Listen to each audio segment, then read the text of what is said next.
Estamos de volta com um novo vídeo. E hoje nós vamos tentar descobrir por que estamos no mundo. Qual o objetivo da vida? Ou seja, nós vamos tentar responder àquelas perguntas que os filósofos fazem desde que o mundo existe. Quem somos, de onde viemos e para onde vamos? Mas como sempre, antes de começar o assunto, vamos relembrar a frase que nos acompanha desde o começo. Sabendo primeiramente isto, que nenhuma profecia da Escritura é de particular interpretação. Segunda carta de Pedro, capítulo 1, versículo 20. Bem, a partir de hoje nós vamos acrescentar mais um alerta, especialmente para aquelas pessoas que pararam no tempo, sobretudo para aquelas que pararam em 1857. Revelações ampliam-se. Emmanuel, Vinha de Luz, capítulo 173. Por que estamos no mundo? Bom, essa tem sido a pergunta que a humanidade se faz desde que nós existimos neste planeta. Nós apenas usamos outras palavras. Na verdade, esta pergunta sempre esteve dividida em três outras perguntas. Quem somos, de onde viemos e para onde vamos? Ou seja, por que estamos aqui? Qual o objetivo da vida?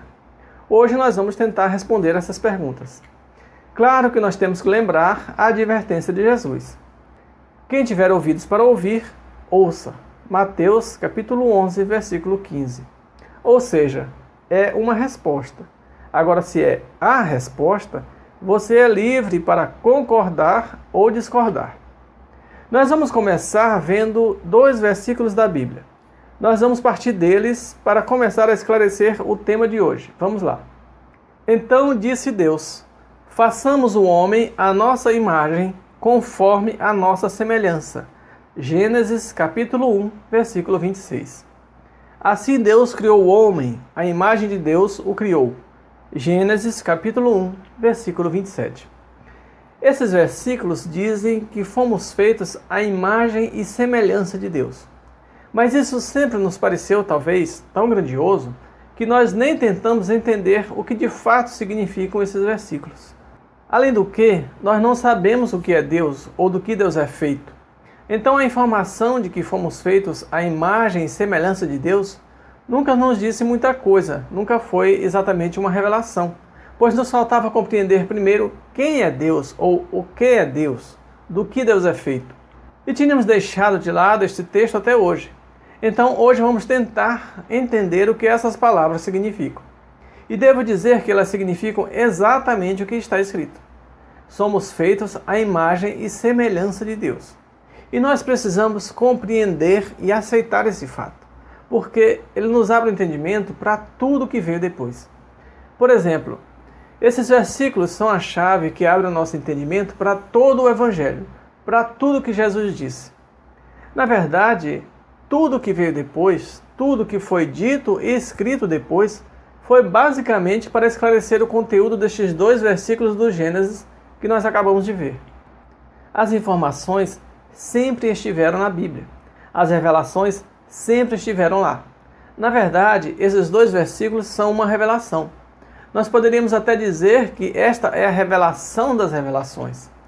Tudo que veio depois foram tentativas de esclarecer, de explicar o que já tinha sido dito milhares de anos antes nestes dois versículos. Por exemplo, vamos ver outros versículos que vão confirmar as informações que sempre estiveram nesses dois versículos do Gênesis que nós acabamos de ver e que nunca prestamos a devida atenção. E também para nos dar maiores esclarecimentos sobre o que significa sermos feitos à imagem e semelhança de Deus. Deus é Espírito, Jesus, João, capítulo 4, versículo 24. Bom, nós vimos que o Gênesis diz que fomos feitos à imagem e semelhança de Deus. Então, a conclusão óbvia, após tomar conhecimento dessa informação dada por Jesus, é que nós também somos espíritos. Como eu disse, é uma conclusão lógica, uma conclusão óbvia. E agora já começamos a ter uma ideia melhor de um versículo que até então não fazia muito sentido, pois não sabíamos o que é Deus ou de que Deus é feito. Mas agora, com essa informação, as ideias começam a clarear. Vamos agora ver uma confirmação do que está dito nos versículos que nós vimos do Gênesis. Outra informação óbvia Mas por não termos compreendido aqueles 2 versículos do Gênesis, ou por uma estranha humildade, já que nós, a humanidade, não somos nada humildes, ou mesmo por descrença, nós nunca levamos essa informação a sério. Eu disse, vós sois deuses, e todos vós, filhos do Altíssimo. Salmo 82, versículo 6. Bem, nós vimos que no Gênesis está escrito que fomos feitos à imagem e semelhança de Deus. Então, não deveria haver nenhuma dúvida, nenhuma estranheza com mais uma conclusão óbvia. Nós somos deuses. Sim, é isso mesmo. Se fomos feitos à imagem e semelhança de Deus, somos deuses. Como se diz, filho de peixe, peixinho é. Bem, muita gente deve estar achando que eu sou louco, que eu estou exagerando, que essa é uma interpretação tendenciosa, arrogante e coisa desse tipo. Então eu devo lhes lembrar que fizeram esta mesma acusação contra Jesus. Vamos ver mais uma passagem dos Evangelhos. Os judeus outra vez pegaram em pedras para lhe atirar. Disse-lhe Jesus, mostrei-vos muitas boas obras da parte do Pai. Por qual destas obras ides apedrejar-me?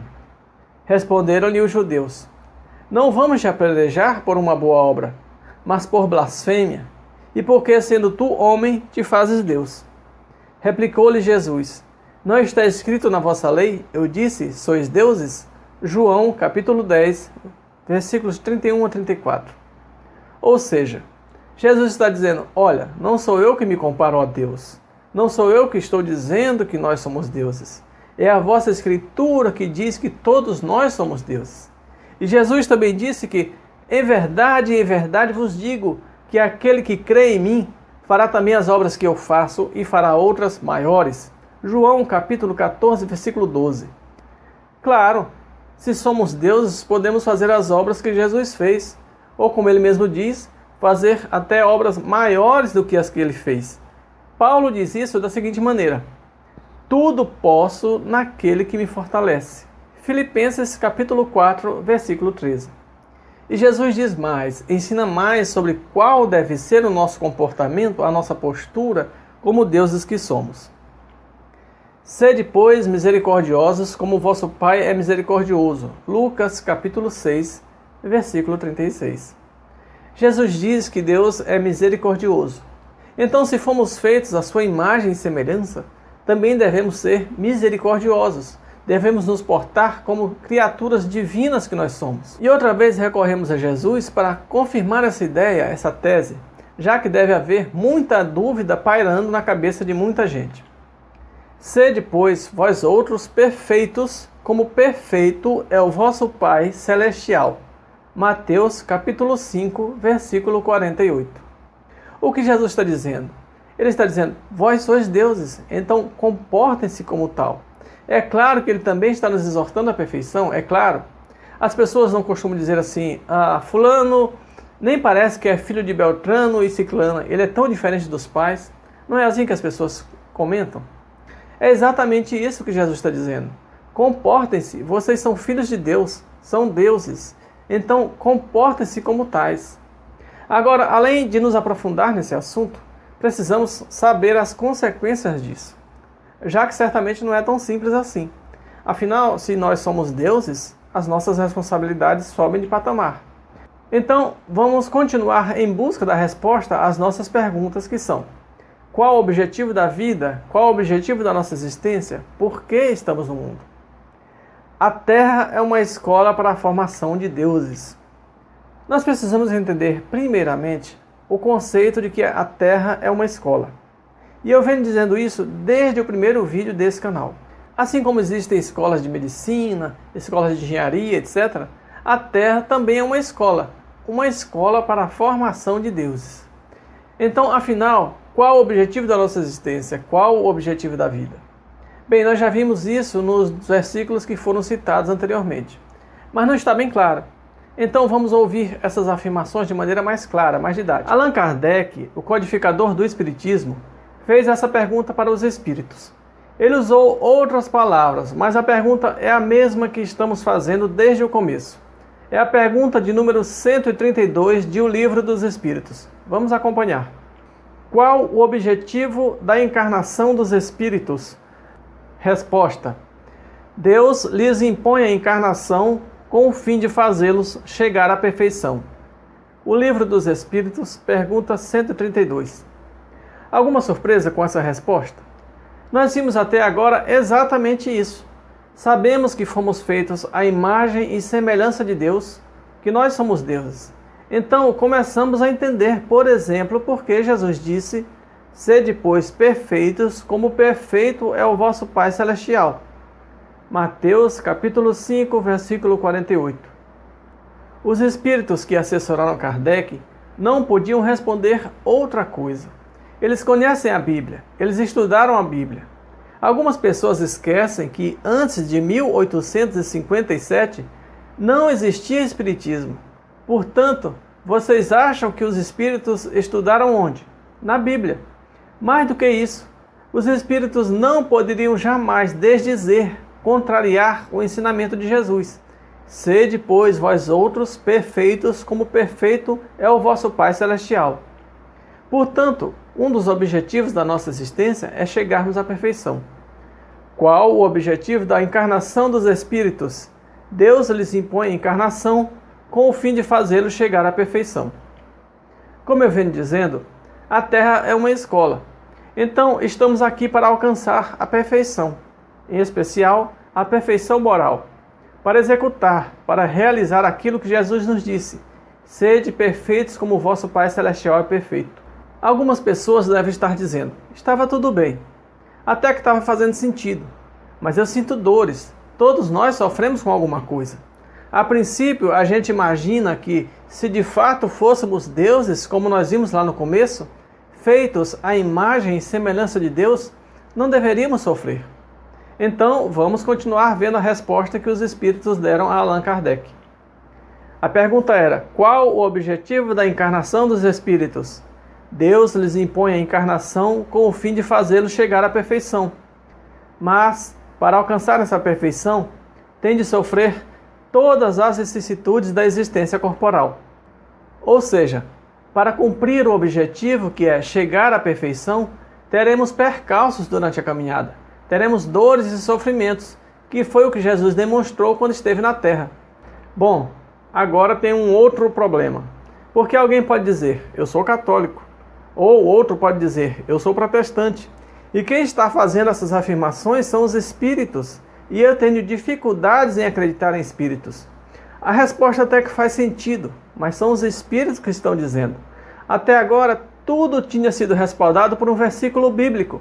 Então, se eu achasse essa mesma resposta na Bíblia, como tem sido até agora, aí eu poderia até acreditar. Então, vamos voltar para a Bíblia, para o Salmo que estamos vendo. Eu disse: vós sois deuses, e todos vós filhos do Altíssimo. Salmo 82, versículo 6. Todavia morrereis como homens e caireis como um qualquer, ó príncipes. Salmo 82, versículo 7. O que a Bíblia e o Salmo estão dizendo? Nós somos filhos de Deus, nós somos deuses. Mas isso não nos isenta dos sofrimentos, das dores da vida. Jesus é a prova do que diz o Salmo. Ele é maior do que qualquer um de nós, mas sofreu e morreu como se fosse um qualquer. Vamos rever a resposta dos espíritos. Mas, para alcançar essa perfeição, tem de sofrer todas as vicissitudes da existência corporal. Ou seja, os espíritos estão reafirmando aquilo que já estava na Bíblia. Só que agora, os espíritos estão usando uma linguagem mais clara, porque tem gente que precisa de uma didática diferente. Os espíritos não poderiam negar aquilo que está na Bíblia. Só estão sendo mais diretos, sem parábolas, sem linguagem difícil e tal. Os espíritos estão sendo mais claros e mais diretos, porque, como todos nós sabemos, os tempos são chegados. E como disse Paulo, precisamos por todos os meios chegar a salvar alguns. Então, é preciso ser mais claro, porque o tempo está acabando e temos de esclarecer, temos de evangelizar o maior número de pessoas possível. Está chegando a hora de a onça beber água, como diz o ditado. Então, na urgência, é preciso ser mais direto, mais claro. Vamos continuar vendo a resposta dos espíritos a Allan Kardec. Tem mais coisas. Visa ainda um outro fim à encarnação, o de pôr o espírito em condições de cumprir a parte que lhe toca na obra da criação. O Livro dos Espíritos, pergunta 132. O espírito André Luiz nos fala sobre os co-criadores. Co-criadores em plano maior e co-criadores em plano menor. São aqueles que colaboram com Deus na obra divina. Pode-se chamar de anjos ou de espíritos, não importa. Para nós, importa o conceito, a tarefa a ser realizada.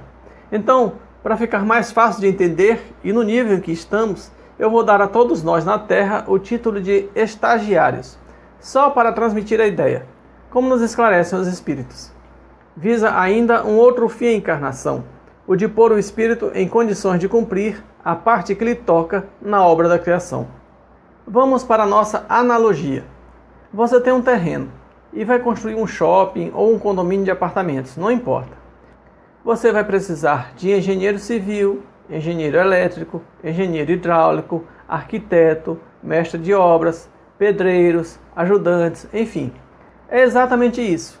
Deus nos designou o terreno, ou seja, o planeta, disse o que ele quer construir e nos mandou realizar a obra. É o que os espíritos querem dizer quando falam em contribuirmos com a parte que nos cabe na obra da criação. Vamos ver como Jesus explica esse trecho sobre contribuirmos com a obra da criação. Um homem plantou uma vinha, cercou-a de uma sebe, construiu um lagar, edificou uma torre, arrendou-a a uns lavradores e ausentou-se do país. No tempo da colheita, enviou um servo aos lavradores para que recebesse deles dos frutos da vinha. Eles, porém, o agarraram, espancaram e o despacharam vazio. De novo lhes enviou outro servo, e eles o esbordoaram na cabeça e o insultaram. Ainda outros lhes mandou, e a este mataram. Muitos outros lhes enviou, dos quais espancaram uns e mataram outros. Restava-lhe ainda um, seu filho amado. A este lhes enviou por fim, dizendo: respeitarão meu filho. Mas os lavradores disseram entre si: este é o herdeiro. Ora, vamos, matemo-lo e a herança será nossa. E agarrando-o, mataram-no e o atiraram para fora da vinha. Que fará, pois, o dono da vinha? Virá, exterminará aqueles lavradores e passará a vinha a outros. Marcos capítulo 12, versículos de 1 a 9. Sebe é uma cerca feita de plantas. Lagar é onde se espreme a uva para fazer o vinho. Ou seja, Jesus explica que a vida, o planeta, vão nos espremer para tirar o melhor de nós. Lembram o que os espíritos falaram lá atrás? Mas, para alcançar essa perfeição, tem de sofrer todas as vicissitudes da existência corporal. E uma pergunta para os espíritas. Vocês lembram qual o desenho que os espíritos mandaram colocar lá no Prolegômenos de O Livro dos Espíritos? Um cacho de uvas. Os tradutores chamam de cepa, mas é um cacho de uvas. E agora vocês sabem de onde os espíritos tiraram a ideia dessa parábola. Espero que agora vocês acreditem e se convençam quando eu digo que os espíritos estudaram a Bíblia, especialmente os 4 evangelhos. Bem, deu para entender o que Jesus disse? Vamos ver de novo o começo, que vai direto ao ponto que estamos trabalhando. Um homem plantou uma vinha, cercou-a de uma sebe, construiu um lagar, edificou uma torre, arrendou-a a uns lavradores e ausentou-se do país. Marcos capítulo 12, versículos de 1 a 9. Vamos continuar e comparar esse trecho da parábola de Jesus com o que disseram os espíritos a Allan Kardec. Visa ainda um outro fim à encarnação, o de pôr o espírito em condições de cumprir a parte que lhe toca na obra da criação. Nós podemos ver que Jesus utiliza uma parábola para explicar, e os espíritos, como já dissemos, são diretos, são mais claros, para não restar mais dúvidas nem confusão de interpretação. Mas a ideia é a mesma, apenas transmitida de maneiras diferentes. Jesus descreve tudo com detalhes. Deus nos designou o planeta, preparou tudo, disse o que queria e nos mandou realizar a obra. Depois mandou alguns funcionários nos alertarem de que a obra estava muito lenta e, principalmente, não estava como ele tinha pedido. Por último, mandou Jesus para fiscalizar e corrigir os rumos da obra. O resto da história todos conhecem e a parábola que acabamos de ver conta tudo. Então, prestem atenção ao que eu vou dizer agora. Todos nós somos trabalhadores de Deus, trabalhadores de Jesus. Estamos contribuindo com a obra da criação. Não importa se eu estou criando uma vacina contra uma doença, ou se eu estou trocando a lâmpada de um poste, ou se eu estou varrendo a rua.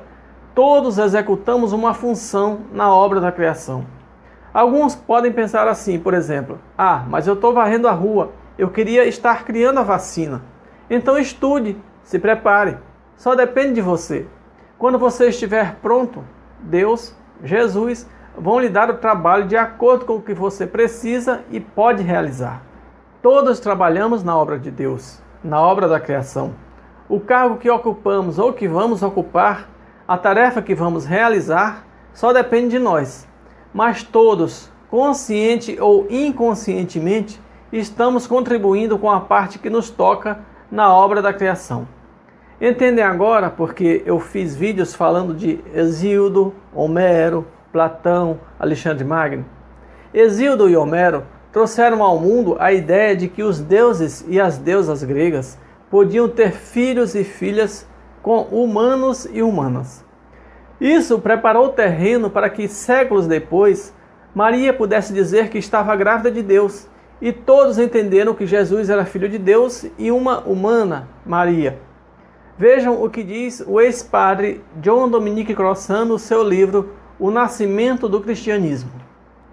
Segundo Lucas, capítulo 1, versículos 26 a 38, o cristianismo disse que Jesus nasceu de Maria e do Espírito Santo, de mãe humana e pai divino. O paganismo não contestou que isso era bastante improvável. Afinal de contas, os pagãos sabiam do nascimento de Enéas, de mãe divina e pai humano. Em um mundo onde, com regularidade, deuses e deusas, espíritos e imortais interagiam física e sexualmente, espiritual e intelectualmente com os seres humanos, a concepção de um filho divino não são acontecimentos totalmente anormais. Platão trabalhou a ideia de que esse nosso mundo não é o mundo real, é apenas uma cópia. E Alexandre Magno espalhou as ideias gregas pelo mundo. E isso influenciou e até fundamentou o cristianismo, como nós vimos com Helmut Koster. Com efeito, o cristianismo, que começou nos momentos iniciais do período imperial romano, entrou no mundo romano como uma religião helenística, especificamente como herdeira de uma religião judaica já helenizada. Também podemos ver isso nesta outra fala de Helmut Koster. Escritos cristãos, como a Epístola aos Hebreus, testemunham a vitória do platonismo no início do período romano. O problema é que nós colocamos na cabeça que só trabalha para Deus quem está ligado a alguma igreja, a algum templo, etc. Mas não, todos nós trabalhamos na obra divina. Agora vamos ver como Paulo trabalha essa questão. Ele faz um esclarecimento e uma recomendação. Tudo quanto fizerdes, fazei-o de todo o coração, como para o Senhor e não para os homens. A Cristo, o Senhor, é que estais servindo. Colossenses capítulo 3, versículos 23 e 24. Paulo tinha isso tão claro que nos deixou essa recomendação, porque é exatamente isso.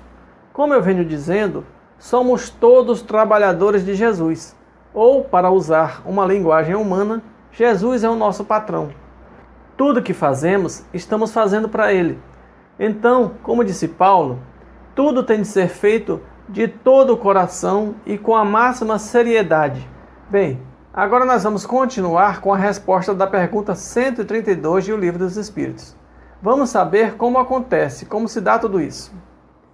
Para executá-la é que, em cada mundo, toma o Espírito um instrumento em harmonia com a matéria essencial desse mundo, a fim de aí cumprir, daquele ponto de vista, as ordens de Deus. É assim que, concorrendo para a obra geral, ele próprio se adianta. O instrumento que os espíritos estão falando é o corpo. Para apertar um parafuso, você precisa de uma chave de fenda, por exemplo. Para contribuir com a obra de Deus, para realizar a obra de Deus nesse mundo, nós precisamos também de um instrumento, de uma ferramenta, o corpo. Nós somos deuses. É isso que estamos vendo desde o começo. Mas também somos espíritos, como também já vimos. Espíritos não têm corpo, como Jesus ensinou e nós já vimos num outro vídeo. A Terra é uma escola. e nós viemos para cá aprender. Nós somos deuses. Nós precisamos aprender a criar e a manipular fluidos. Para isso recebemos um corpo. Da mesma forma que recebemos um uniforme, uma farda quando vamos para a escola. Quando cortamos uma árvore e fazemos uma mesa ou uma cadeira, quando pegamos o minério de ferro e transformamos numa chapa de aço, que vai se transformar num carro, numa geladeira ou num fogão, estamos aprendendo a manipular fluidos, por enquanto fluidos condensados. Assim, nós também estamos aprendendo a criar. À medida que avançamos, que evoluímos, a matéria vai ficando menos condensada, até o ponto em que tudo será apenas fluido. E aí não precisaremos mais da ferramenta, do corpo, mas por enquanto ele é totalmente útil. Se nós vamos chegar ao nível descrito lá no Gênesis, disse Deus, haja luz e houve luz, Gênesis capítulo 1, versículo 3, eu não sei, mas vai haver um momento em que não precisaremos mais do corpo para fazer nada. Vai ser tudo feito através da vontade, do pensamento. Como Jesus fazia os milagres, na maioria das vezes, sem tocar na pessoa. Em verdade vos digo que aquele que crê em mim fará também as obras que eu faço e fará outras maiores. João, capítulo 14, versículo 12. O corpo funciona também como um bloqueador de nossos poderes, por assim dizer. Nós somos deuses, mas ainda não temos nem moral, nem equilíbrio, ou como se diz no popular, ainda não temos juízo para usá-los. Essa é mais ou menos a função do corpo também. Evitar que façamos besteiras maiores do que as que a gente já faz. Porque a matéria condensada vai nos oferecer um pouco mais de resistência às bobagens que pensamos, desejamos e fazemos. Porque ainda não temos nem moral nem equilíbrio suficientes para nos comportarmos como deuses que somos. O corpo é, portanto, uma espécie de camisa de força para controlar o espírito, para manter o espírito dentro de certos limites de ação. Porque nós somos deuses e, sendo deuses, temos poderes inimagináveis. Portanto, Deus, que não é bobo, nos mantém sob certo controle.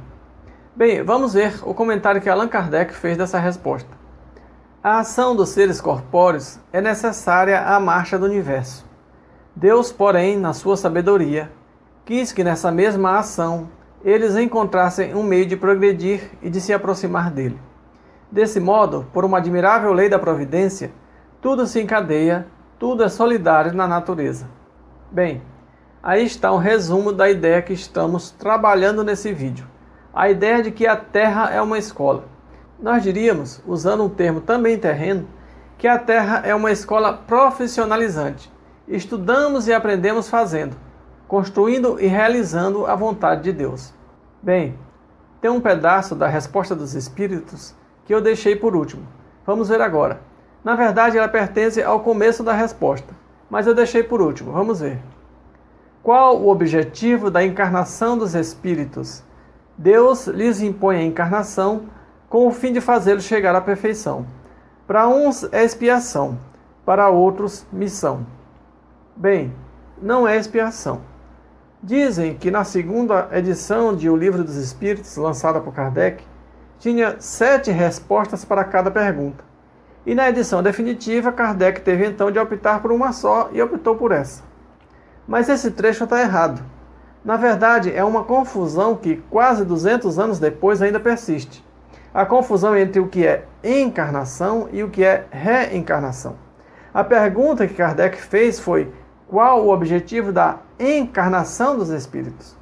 Portanto, esse pedaço da resposta está errado.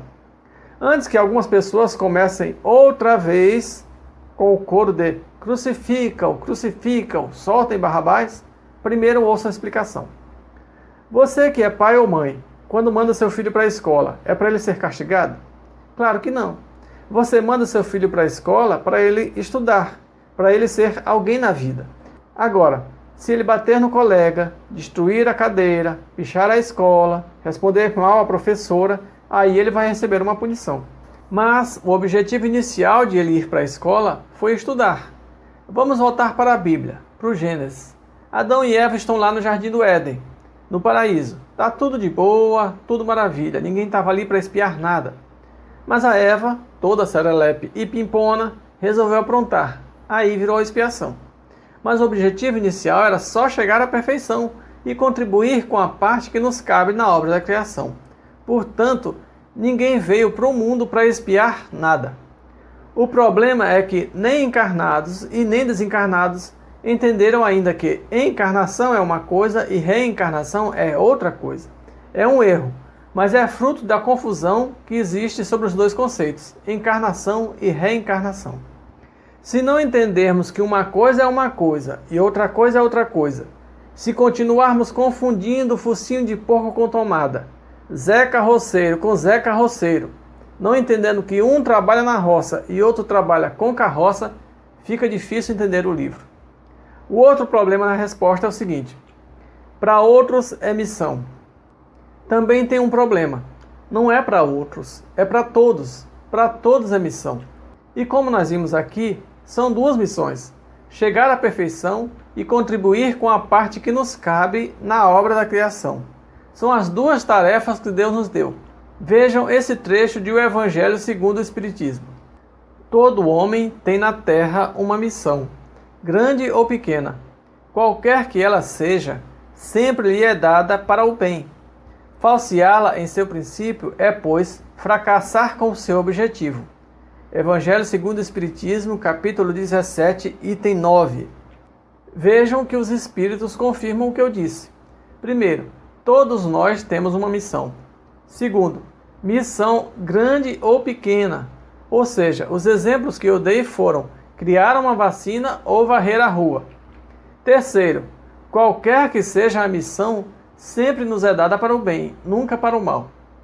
E por uma estranha coincidência, adivinhem qual o título do capítulo 17 de O Evangelho segundo o Espiritismo, que diz que todo homem tem na terra uma missão.